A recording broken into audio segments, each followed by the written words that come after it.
Okay, welcome everyone to our monthly webinars. Today's webinar is on mobile views.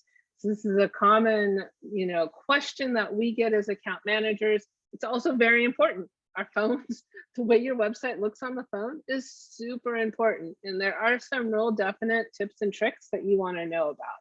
So we're going to cover those today for you. Joining me on the webinar, I am Allison James. I'm one of the account managers at One Each Technologies. Jordan is also an account manager. She is presenting along with me. Moderating the webinar is Christina Godfrey. She is also account manager with us. And then brand new, like started Monday, we have Chrissy joining us as well. She does not yet have any accounts assigned to her, but we keep growing as a company, which is super awesome.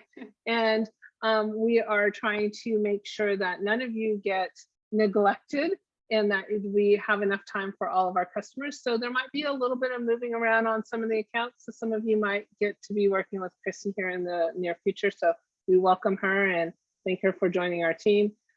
Emily Bowen, who hasn't given me her picture yet. See, just did that little jab. Emily, did you catch that? She's a project calling me out. I know I called you out. I'm sorry, I had to. No, it's cool, but I just love to have your little picture there. She's also assisting Christina on moderating this meeting. So that's kind of who you have out here running the meeting for you today. All right, here's our agenda. We're going to talk a bit about changes to the mobile view experience over the years and what today is like. Give you some best practices of some of our customers we think are doing an amazing job with their mobile layouts. We're going to teach you, because I know I'm in meetings all the time and I flip to a mobile view of a site and people are like, how'd you do that? How'd you do that? So there's some new tips and tricks on that. So we're going to go over that. Talk about making the best use of your headers and your rotors so they do look good on mobile, ADA compliance issues, etc. We're going to make sure you're checking your site for your donate button on mobile, that it works, some of that stuff, footer menus. And then I am going to do a demo towards the end of this on actual sizing images if you're struggling with some of that, utilizing Photopea. It'll be a brief demo, but it is a free website tool that we use a lot with our customers. So we're going to go ahead and demo that, and then we'll close up with some questions. So I am actually going to go ahead and start with talking about the change to mobile viewing over the years. So, we get the internet, we get websites, and then people get smartphones and they're like, how does it look on a phone? How do we do all that? So over the years, it used to be that folks would actually have two designs. They'd have their desktop design and then they'd have a mobile design, and they'd have to kind of update both of them and how they work. And you'd see on a site like, I'm going to switch to the desktop version, I'm going to switch to the mobile version. Well, that shifted quite a few years ago to what's known as responsive. And those are the websites of today. And I frequently get asked by our users to say, is my website responsive? Yes, every One Each website is responsive. What does that mean though? So I think sometimes there's a confusion like, hey, I have a rotor, that front rotating image on the front of my homepage. And when I look at it on a phone, I don't see all of it anymore. So it's not responsive. Incorrect. It actually is responsive. What responsive means is that it's going to adjust to a new set of rules for mobile. And it's going to take the existing content and move them into the mobile with that new set of rules. So that just happens automatically. And that's what responsive means. It's going to automatically adjust it. So why does it change it so much? It changes it so much for a number of reasons, which we'll get into over the course of this webinar. But a lot of it has to do with ease of visually being able to see things and ADA compliance and readability and accessibility. So your websites are all responsive, if you've heard that word, and that is very important. So let me go ahead and jump on and show you some samples of some of those sites that I'm really think have done a great job with the responsiveness or have something unique about them. So this is Onslow Women's Center. It's a domestic violence shelter out in North Carolina. And one of the things that I remembered about this site that I thought was very important for this customer is their safety alert. If you're worried that your site's being monitored, click here to get out. So that's called an alert bar. It is actual custom programming feature that we can add on to a site. And it is super important that that's up there in mobile, which it is. It's the first thing that's showing in mobile. They've done a great job with their images. They've got picture images with words over them, and it's just a good looking mobile design. But I did want to show you a feature such as this. Some of your sites do have a header text bar that can adjust to mobile.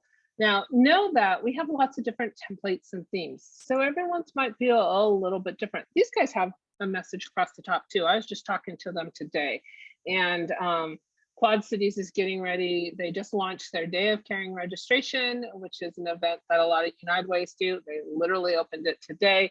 So they wanted to change their message bar up here. For any of you having one of those designs that have that there, a lot of times that's the newsletter sign up or something. It is changeable, so just so you know. So they went ahead and did that. They have their images, their mobile images, their images are adjusted so that they have a color bleed on the side, which does look really good on mobile, but I'll go ahead and jump to their Day of Caring page. They use that same image. Let's take a look at this on the phone as well. And yes, I'm doing a shortcut and we'll talk about those. Important things, their buttons still show. We still have their link here. Their page does crop, but it's very relevant to what's going on.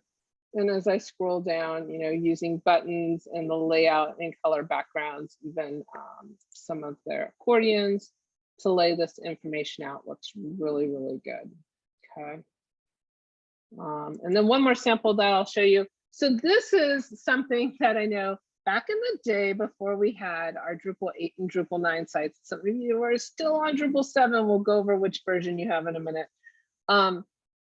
Back in the day with the Drupal 7, you just had the one editor box. I just have one editor box. What am I going to do? And it would be so difficult to do this, right? You're like, I'm trying to line a picture up with words and put them in this one box and I can't make that work. Well, for these guys, now we do have a staff and a board page. A lot of you use our staff and board pages, but this is actually an extra page for them. And they just use the components. They're using columns and they're putting the pictures. They did a really nice job lining this up. What's great about this is if this was one editor block like we had before, I'd have such a hard time doing it. So in our mobile world, we want to make sure you're maybe rethinking whether or not you're just going to use one rich text editor or whether you're going to use the components. The components add your ability to do mobile well. I have columns and I'm putting different things in different columns. So let's look at this on a phone. Oops, wrong screen. Let's look at this on a phone. There we go. It just lines it up. So all of them stack, which wouldn't necessarily work if it was one editor screen. So that is the difference on that one. Okay. Those were my samples. Let's see here. Miss Jordan, I'm gonna let you share your samples because I know you have some as well. So let me stop share. And Jordan, are you ready to grab screen? I think so, yes. Okay. I am stopping share on my samples and I'll let Jordan jump in. Awesome. I will go ahead and share. Hopefully you're looking at a YMCA website. Perfect. So I did pull just two samples that are out there from some of my existing customers that show a couple of things when you switch them into a mobile view that I wanted to point out to you guys as well. So this is Upper Midwest Alliance of the YMCAs. They are in our Sedona theme, by the way. And on this page, they are using columns, like Allison mentioned, to kind of showcase some information. They've got a few different sets of columns with images, columns with just text, and then some columns with some buttons in here as well. So when we switch this to a mobile view, it's important to remember that those columns are going to start stacking on top of each other. So now we can see our two images. Instead of being side by side on a mobile view, they are stacking on top. And same with our text columns down here. So just to give you an idea of kind of what that translates to on a mobile device. The next one I wanted to show was Meals on Wheels of Cheyenne. They have a great header image in here with lots of different images of people, but keep in mind, the center of the header image is what's going to be seen on a mobile view. So you are able to see kind of both of their, two faces here. And on this page, they have a rich text editor with some basic text, and they also have some accordions in here. So if we are looking at this in a mobile view, go ahead and switch that over. We'll see that header image cropped down, but we can still see faces in there because there were some in the center. Our text carried over just fine, and our accordions also kind of resized. So I also just wanted to point out that there is only so much room in a mobile device for that accordion title. So as you are creating those on your site, just be mindful of how long that title is, because it will kind of switch into 1, 2, 3, kind of 4 lines. And the more lines it gets, it may not look as you were hoping it would. So just be mindful on those accordion titles. All right. And I am just going to dive into my demo portion of the webinar as well. So the first thing I wanted to point out was, how do you look at your site in a mobile view? Then there's a couple different ways to do that. If you are in Drupal 9, which means that you have this little icon up in the upper left-hand corner, and we'll show this on a slide here in a minute. You should have access to this responsiveness preview tool. And if you don't have that, you don't see that in your admin menu, you can go ahead and submit a support ticket to our team and just ask them to enable the responsiveness preview tool so that you can start utilizing this on your site. So when you click on the tool, you'll see a list of different devices that you'll be able to use, and you can easily switch the view into any one of those devices. So if I wanted to look at this page on a cell phone view, this is the iPhone XS, I could easily kind of switch that over and see how my page is looking in a mobile view. There is also an arrow, so you can also flip the phone. So if someone looked at it horizontally on your phone, you can kind of flip the view in the direction of what that's looking like in a mobile view. And you can change it from a phone to a tablet as well, and kind of flip that view. So this is really handy, again, only for the Drupal 9 site. So if you are in Drupal 9 and you don't have that tool yet, please let our support team know.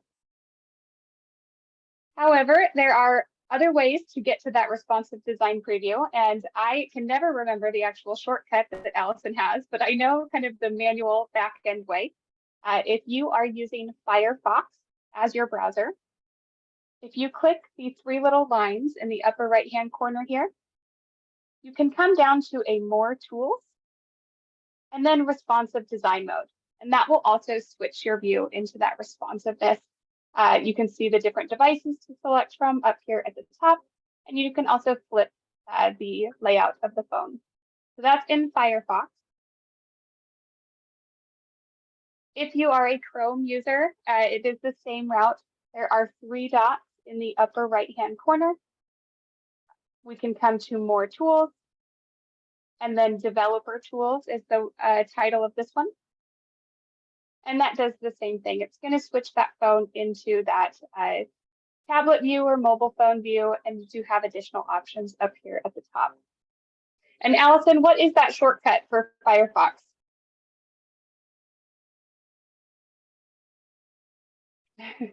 Yeah, there it is.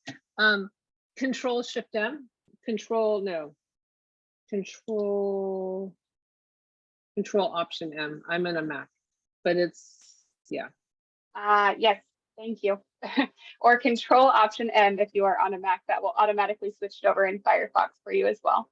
I think it's Control Function M on a Windows. It's something very similar, very, very similar. And I just hold those down and it flips me to mobile. Perfect. Thank you. No problem.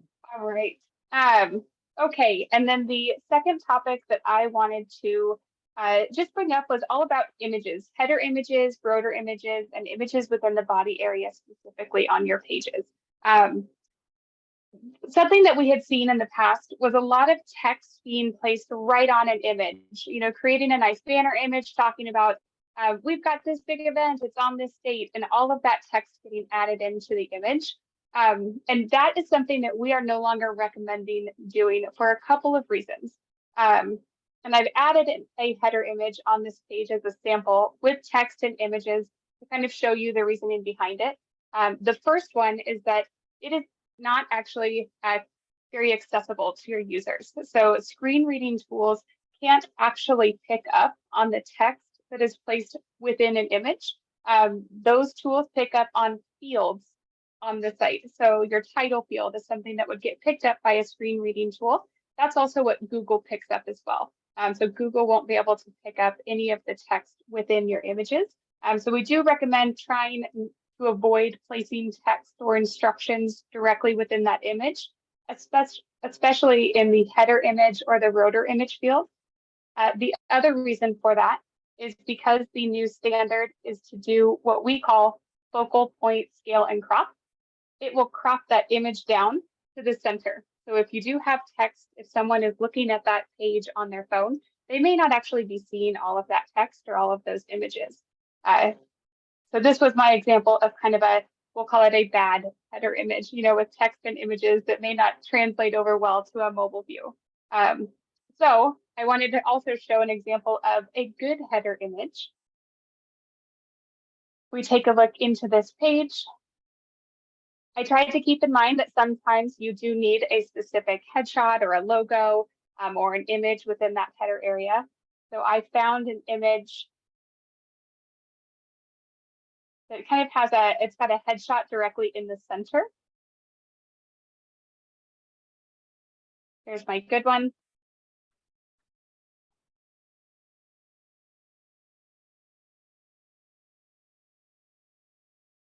And what you'll see is that I chose to make sure that the focus of that image was directly in the center, so that when we switch that to a mobile view, I'm not getting part of the focal point of my image chopped off. I've got some fun little kind of accents on the edges of the image, really only for those desktop users that are going to see that. My page title is visible on here. And if I'm switching this to a mobile view, I am still seeing that headshot because it is dead center on my image and it's not close to any of the edges. And the last thing that I will end with is just a list of some do's and don'ts for images on your website that I kind of put together, and we'll definitely make sure that we send these out to everyone as well. But on our do list was to always add some padding to your images. If you are hand creating images like this, we usually suggest adding a little bit of buffer there to account for that natural kind of scaling and cropping that's going to happen depending on someone's desktop screen size or their browser size. If our headers and our rotors are typically 2000 pixels wide, we would recommend creating those images, at 2300 pixels wide. That's the standard that all of our images are in our image gallery if you're taking advantage of that. So give yourself a little bit of buffer. The next do would be to carefully select those images for your header images and your rotor images. Not all the images you have will maybe work for that space, and there's always another area that you can incorporate those in. But make sure when you're looking at the image, if you were to kind of size down to just the center, that you would be happy with how that looked. If you are, that's probably a good image to use for that space. The next do is to make sure you keep your file sizes for these images below 850 KB. We do have that as a requirement on the site. And the reason that the requirement is there is because larger images will slow down that page loading time. So we try to keep smaller file sizes in the image to help with the site speed across your website. A couple other do's, try adding an overlay on top of your image at maybe 25% opacity. That may help make those page titles just pop out a little bit more.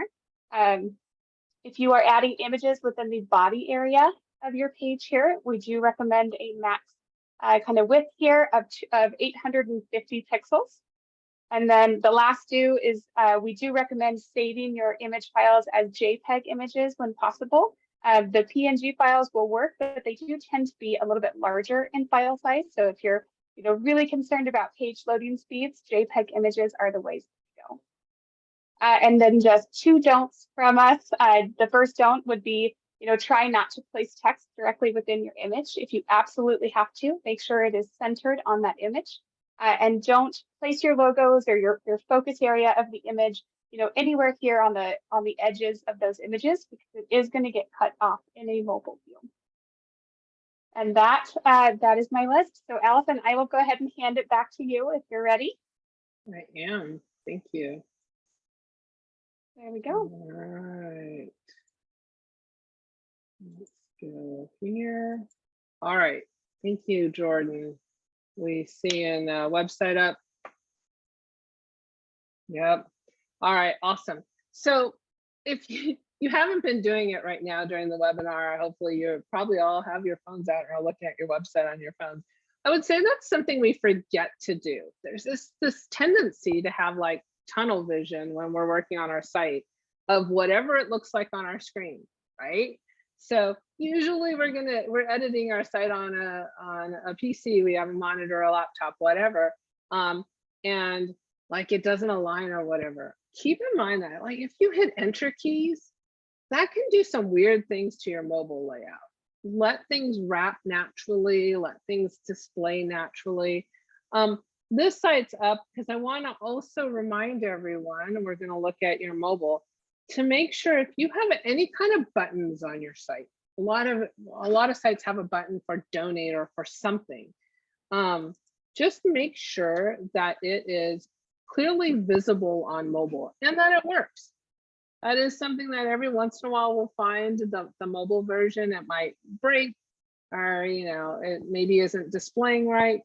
Those buttons should be displaying on your mobile version, so double check that. If you're not seeing those in your display, please submit a ticket and ask our team to help you with that mobile layout to make sure that those are converting properly.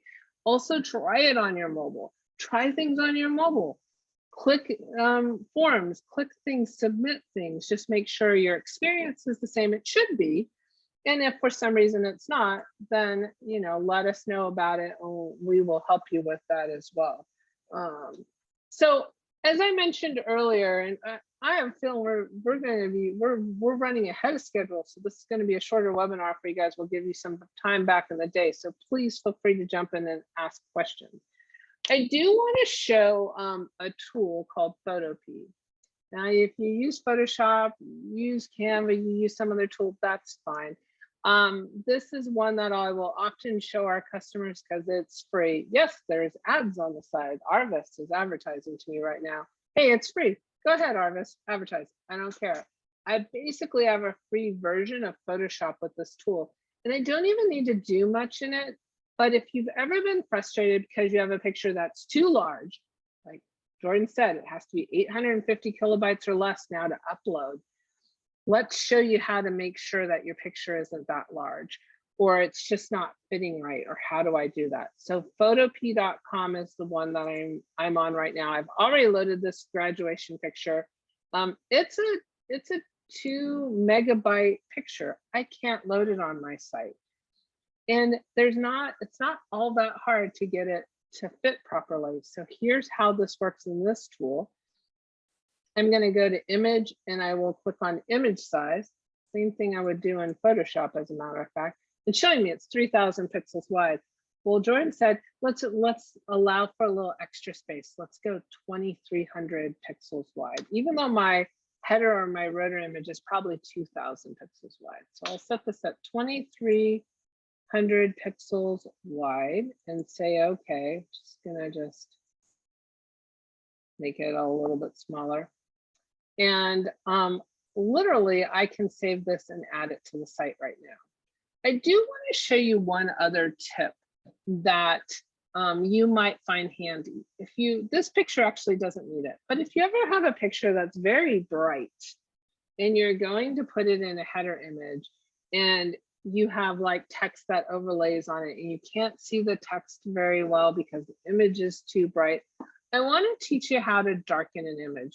Some of you are in our new theme, which is called Havasu, which has an automatic darkener on our header images, but others, other themes don't. So I'm actually going to just take a rectangle and place it over the top of it. And I have the color black selected. So my image is gone, right? This is called opacity. So it's a great little trick. I usually just set my opacity to 20%, which will allow me to darken the image. So if I remove that layer, you'll see it's a lot brighter. And then I add that layer back, it's a little bit darker. And that's just going to help your text pop. But the image looks fine. Like, it's not too dark, it's fine. So that's a cool little handy trick that you might like to do with some of your images potentially. I'm going to save this. I'm going to stick it in the site here. So when I do file export as Jordan said, I'm going to pick JPEG. They're smaller files than PNGs, and that will help you a lot as well. So I'm going to export it as a JPEG. So here's a cool thing that I like about Photopea. If I set this at a quality of 100% all the way on the quality bar, it shows me it's 2.4 megabytes.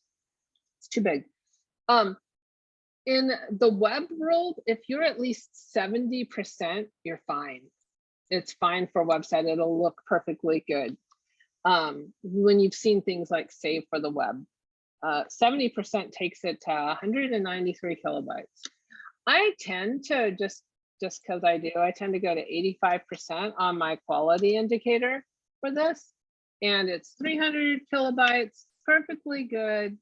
It's gonna work fine. It's the size I need. It's got a color overlay, and I can really do this in a matter of minutes once you get used to the stuff. But it's a handy trick. So hopefully that's helpful for you. So I am going to save this here. So it saved it to my downloads. So let's just go put it in place. I already have a page ready. I was on it. So I'm just going to add this picture as a header image just to show you what that does for you on my downloads. Downloads, stock edition. Oh, that's the one. Open. Okay, now I didn't size it perfectly because the header images are 2000 by 400. Well, this was a lot taller than that. And I have it at 2300. That doesn't matter. So this is a tip in Drupal 8 and 9 is you have the little crosshair. If you move it up, which I would tend to do with this image, it will adjust center. She's a little shorter, he's a little taller. Goals on header images is you can go into chin and you can go into forehead. You try and avoid cutting off eyes and mouth. So if you can avoid that, you're going to do good. All right, let's hit save on this and look and see how this guy's looking on this page. There you go. Oh, we're a little low on her. We could move it up a bit. Because I don't like that. He's got some forehead to give, so I went a little too high. And there is a preview option that you can go through and look at different samples. I just tend to like kind of click and shoot a bit on it. So that's just me. Okay. A little bit better. I might still adjust some, but and sometimes it is hard to find a good image. But what's good about this image is he's very much centered. So I know that when I go to a phone, I've got him. I'm logged in right now, but I do have him to show very centered up with the image there. Okay. And I think questions are popping in because I kind of see the chat going. So let me just pause a second and check with the team, see if there's any questions we should be addressing. Well, we had an inquiry from Michelle who, which I think you kind of just covered. I'm not sure if you answered all her questions. She wanted to know what you meant by the overlay. And then Marcy just asked, why not just adjust the size of the image to get that, I guess, the correct file size? Right. So you could, but it does allow you to play with it. I mean, it's not necessary. Like I could come back to this image and I could set the canvas size.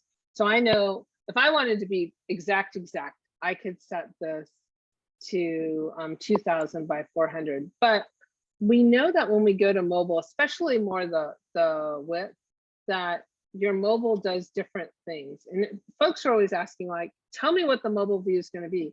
And the answer to that is we kind of can't, because you have an iPad, you have different tablets, you have different phones, they're turning them sideways, they're turning them this way, and they're turning them this way. Like, for us to say that the mobile view is going to be this is very difficult. We know that most mobile views, like on a phone, don't typically get more narrow than about 300, 350 pixels wide. So that we kind of know. So your center mass is super important.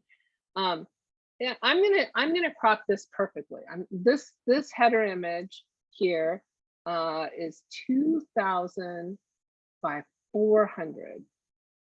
So you could do it. Again, we're gonna say do some buffer, but you always can, and you can always add canvas size too if you want to.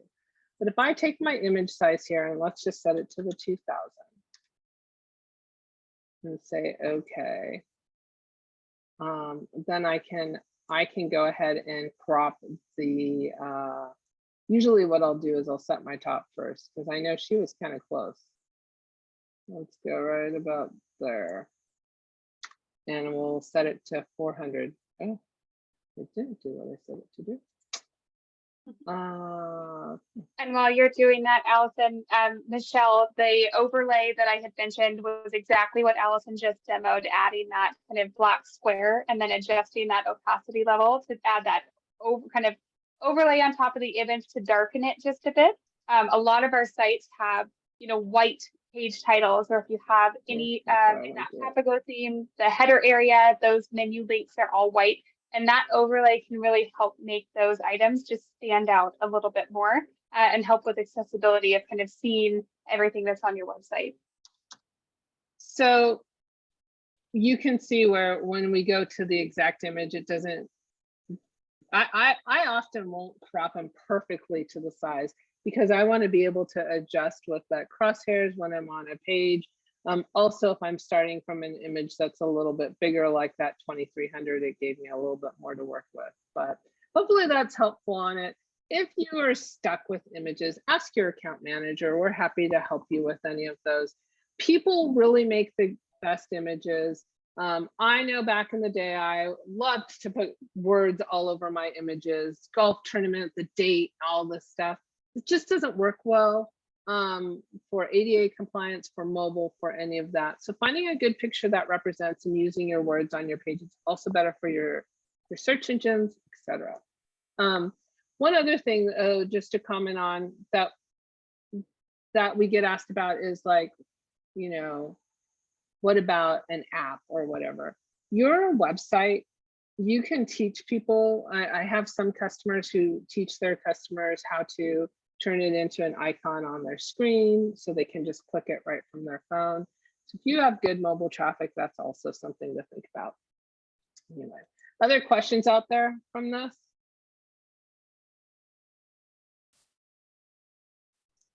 No? Go ahead. I just saw that question come in the chat. If you do not see the mobile icon on your site and you are in Drupal 9, let our support team know. It is newer, so it may not have automatically been enabled. It is called the responsiveness preview view. So just ask them to please turn on the responsiveness preview in your admin menu, and then that little phone icon will pop up in your admin menu bar.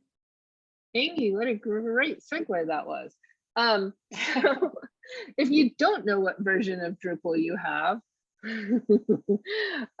here are some little tips for you. The Drupal 9 version, I still haven't figured out why they think that that's a 9, but it looks like a P fallen over.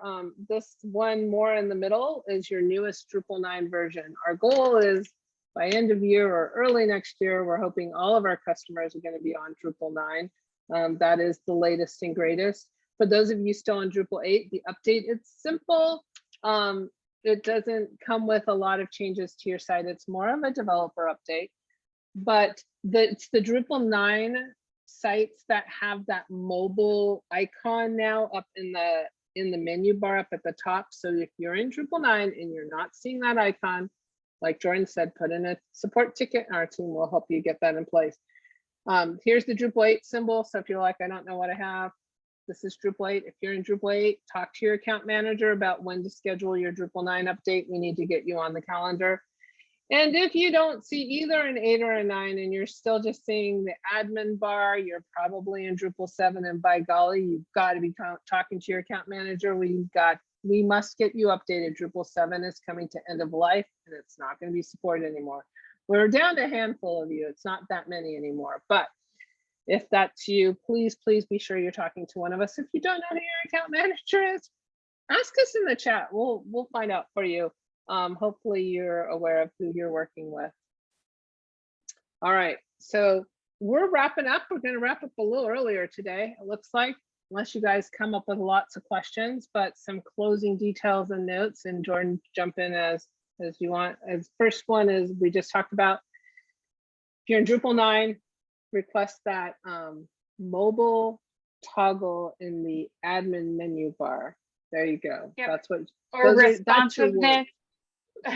Your response, it's the responsiveness preview is actually I think the technical permission settings in the back end that has to be adjusted. So our support team will see that and know what it means as well. So mobile toggle or responsiveness preview will work just fine.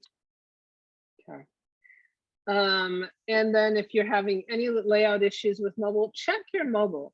Make sure, again, like your donate, any of those buttons you might have, make sure they're showing on mobile, make sure the layout's showing on mobile. And I actually forgot to go over the footer menu. Look at your footer menu too. Not every site design has a footer menu, but the footer menu is something that shows on mobile real easily. And it is highly recommended that, like, check your Google Analytics, your top hit pages should be in your footer menu, because it's so much easier to scroll and look at a footer menu than to necessarily hit the hamburger menu and open up menu items. So keep that in mind. But let our support team know of any mobile layout issues you have. Photopea is what I just demoed. It's photopea.com. We'll send these links out afterwards too. Image gallery. If you are interested in some of our images, we already have all of our images that are in our image gallery are under 850 kilobytes. That are 2,300 pixels wide, so you don't have to mess with them. They're already ready to go for you to use for rotors and for headers. It's $100 a year, and they're iStock photos. It is like the best deal going.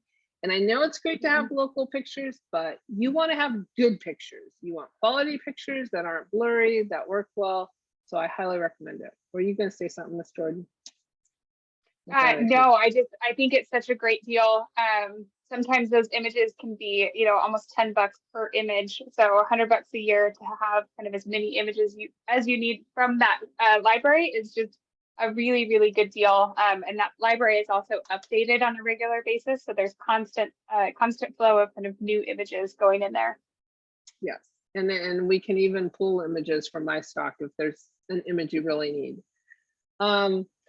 Also, just a reminder, meet with your account managers regularly. I did see a question that said, do I need to schedule a meeting with my account manager to go to Drupal 9? No, not necessarily. But what we do want to do is when we're doing that conversion from Drupal 8 to Drupal 9, we want to make sure you're not deep in a project of a bunch of people on your site signing up for something, et cetera. So we just want to check with you on a good time. So you can just do some emails there and let us know when you're ready for your Drupal 9 update. And then our webinars, we're continuing to do these every month, third Thursday of the month. Hopefully this works for you. If not, just sign up anyway. If you sign up, we'll send you the recording, even if you can't attend. So our next two that are scheduled, September 15th. If you haven't used the login, secured login area, it's actually a very handy feature. I've got some organizations who their whole board has to log in, check the minutes, check the agendas, RSVP for meetings, and they have a secured area for board. We have a lot of secured access for forms, especially any kind of long, lengthy application that you want them to be able to save and come back to, or you have a review team that needs to log in. So our September 15th is all going to be about that secured login area of your website, how to get that set up, how to use it, some good samples, etc. October 20th, believe it or not, we're getting towards the end of the year. Is that just crazy or what? So end of year giving Tuesday, donation things. We do realize that not all of our customers utilize one of our donation methods, our Stripe method or our Civi CRM tool or any of that. That's fine. It's going to be more generic about how to kind of feature it, but we will get into like our Stripe web forms a little bit on that as well. And analytics on that as well. So questions, how are we doing? We have some more questions out there. No, I think we got them covered through chat. All right. Well, I think we're going to end up wrapping up early. I knew this one might be a little shorter, so I always love giving people time back in their day. Jordan, do you have anything else to add? No, I think we covered just about everything we had on our list, so I'm good here. Okay. All right. Well, we thank you all for joining us today, and hopefully you'll keep coming to our webinars. And have a great day, everyone. We'll send out this recording. Take care. Yeah, thank you guys. Have a good day. Thank you.